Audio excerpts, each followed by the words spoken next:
नमस्कार मित्रांनो, आजच्या इंग्लिश स्पीकिंगच्या व्हिडिओमध्ये आपण डिस्कस करणार आहोत डेली मध्ये आपण ज्या प्रकारे प्रश्न विचारतो तर ते प्रश्न कशी विचारायचे। जसं तुम्ही जात आहे का, आर यू गोइंग, तुम्ही खेळत आहे का, आर यू प्लेइंग, तू स्वयंपाक बनवत आहे का, आर यू कुकिंग फूड, तू पोहत आहे का, R you swimming.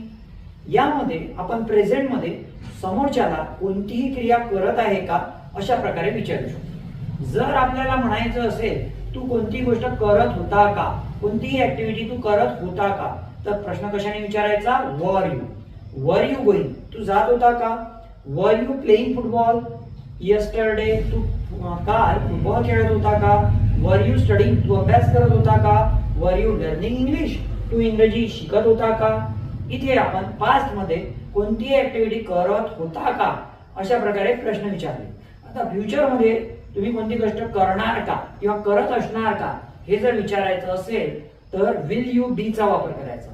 Will you be going to Mumbai tomorrow, तू उद्या मुंबईला जात असशील का, will you be playing cricket tomorrow, तू उद्या क्रिकेट खेळत असशील का, will you be studying tomorrow, तू उद्या अभ्यास करत असशील का, will you be swimming tomorrow, तू उद्या पोहत असशील का।